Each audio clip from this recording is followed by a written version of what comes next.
38वां अध्याय। विश्वकर्मा द्वारा दिव्य मंडप की रचना।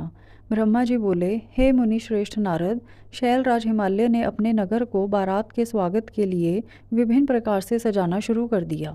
हर जगह की सफाई का विशेष ध्यान रखा गया। सड़कों को साफ कराया गया और उन पर छिड़काव कराया गया। तत्पश्चात उन्हें बहुमूल्य साधनों से सुसज्जित एवं शोभित किया गया। प्रत्येक घर के दरवाजे पर केले का मांगलिक पेड़ लगाया गया। आम के पत्तों को रेशम के धागे से बांधकर सुंदर बंधनवारें बनवाई गईं। विभिन्न प्रकार के सुगंधित फूलों से हर स्थान को सजाया गया। सुंदर तोरणों से घर को शोभायमान किया गया। चारों ओर का वातावरण अत्यंत सुगंधित था। वहाँ का दृश्य दिव्य और अलौकिक था। विश्वकर्मा को गिरिराज हिमालय ने आदरपूर्वक बुलवाया और उन्हें एक दिव्य मंडप की रचना करने को कहा। वह मंडप 10,000 योजन लंबा और चौड़ा था। वह दिव्य मंडप 40,000 कोस के विस्तृत क्षेत्र में फैला हुआ था। विश्वकर्मा, जो कि देवताओं के शिल्पी कहे जाते हैं, ने इस उत्तम मंडप की रचना करके अपनी कुशलता एवं निपुणता का परिचय दिया। यह मंडप अद्भुत जान पड़ता था। उस मंडप में अनेकों प्रकार के स्थावर, जंगम पुष्प तथा स्त्री पुरुषों की मूर्तियां बनाई गई थीं, जो कि इतनी सुंदर थीं कि यह निश्चय कर पाना कठिन था कि कौन ज़्यादा सुंदर एवं मनोरम है। वहाँ जल में थल तथा थल में जल दिखाई दे रहा था। कोई भी मनुष्य इस कलाकृति को देखकर यह नहीं जान पा रहा था कि यहाँ जल है या थल। विभिन्न प्रकार के जानवरों की कलाकृतियाँ जीवंत बनाई गई थीं।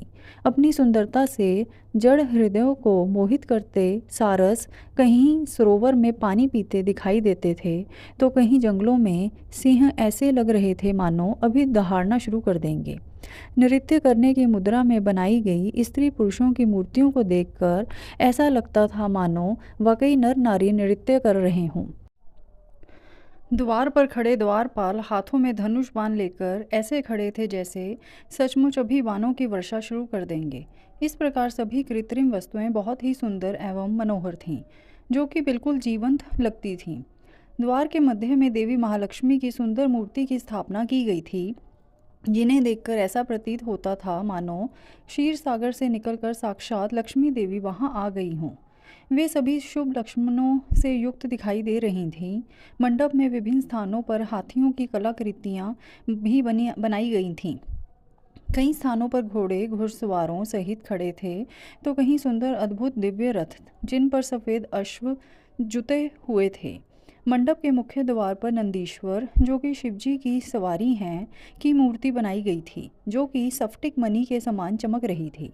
उसके ऊपर दिव्य पुष्पक विमान की रचना की गई थी, जिसे पल्लवों और सफ़ेद चामरों से सजाया गया था। विश्वकर्मा द्वारा समस्त देवताओं की भी प्रतिमूर्ति की रचना की गई थी, जो कि हूबहू वास्तविक देवताओं से मिलती थी। क्षीर सागर में निवास करने वाले श्री हरि विष्णु एवं उनके वाहन गरुड़ की रचना भी उस मंडप में की गई थी, जिसका स्वरूप साक्षात विष्णु जी जैसा ही था। इसी प्रकार विश्वकर्मा द्वारा जगत के सृष्टिकर्ता ब्रह्मा जी की भी प्रतिमा उनके पुत्रों और वेदों सहित बनाई गई थी। साथ ही वह प्रतिमा वैदिक सूक्तों का पाठ करती हुई दिखाई देती थी। स्वर्ग के राजा देवेंद्र अर्थात इंद्र एवं उनके वाहन ऐरावत हाथी की मूर्तियां भी जीवंत थीं। इस प्रकार विश्वकर्मा द्वारा बनाई गई सभी कलाकृतियां कला का अद्भुत नमूना थीं, जो कि दिव्य एवं मनोरम थीं, जिन्हें देखकर यह जान पाना अत्यंत मुश्किल ही नहीं नामुमकिन था कि वे असली हैं या फिर नकली। देवताओं के शिल्पी विश्वकर्मा द्वारा रचित यह दिव्य मंडप आश्चर्यों से युक्त एवं सभी को मोहित कर लेने वाला था। तत्पश्चात शैलराज हिमालय की आज्ञा के अनुसार विश्वकर्मा ने देवताओं के रहने के लिए कृत्रिम लोकों का निर्माण किया, जो कि अद्भुत थे। साथ ही उनके बैठने के लिए दिव्य सिंहासनों की भी रचना की गई। ब्रह्मा जी के रहने के लिए विश्वकर्मा ने सत्यलोक की रचना की, जो दीप्ति से प्रकाशित हो रहा था। तत्पश्चात श्री हरि विष्णु के लिए बैकुंठ का निर्माण किया गया।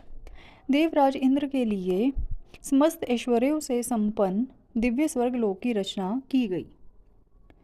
अन्य देवताओं के लिए भी उन्होंने सुंदर एवं अद्भुत भवनों की रचना की। देवताओं के शिल्पी विश्वकर्मा ने पलक झपकते ही इस अद्भुत कार्य को मूर्त रूप दे दिया। सभी देवताओं के रहने हेतु उनके दिव्य लोकों जैसे कृत्रिम लोकों का निर्माण करने के पश्चात विश्वकर्मा ने भक्त वत्सल भगवान शिव के ठहरने हेतु एक सुंदर, मनोरम एवं अद्भुत घर का निर्माण किया। यह भवन भगवान शिव के कैलाश स्थित धाम के अनुरूप ही था। यहाँ शिव चिन्ह शोभा पाता था। यह भवन परम उज्ज्वल, दिव्य प्रभापुंज से सुभासित, उत्तम और अद्भुत था। इस भवन की सभी ने बहुत प्रशंसा की, यहाँ तक कि स्वयं भगवान शिव भी उसे देखकर आश्चर्यचकित हो गए और विश्वकर्मा की इन रचनाओं को उन्होंने बहुत सराहा। विश्वकर्मा की यह रचना अद्भुत थी। इस प्रकार जब सुंदर एवं दिव्य मनोरम मंडप की रचना हो गई और सभी देवताओं के ठहरने के लिए यथा योग्य लोकों का भी निर्माण कर दिया गया, तो शैलराज हिमालय ने विश्वकर्मा को बहुत बहुत धन्यवाद दिया। तत्पश्चात हिमालय प्रसन्नतापूर्वक भगवान शिव के शुभागमन की प्रतीक्षा करने लगे। हे नारद, इस प्रकार मैंने वहाँ का सारा वृतांत तुम्हें सुना दिया है। अब आप और क्या सुनना चाहते हैं?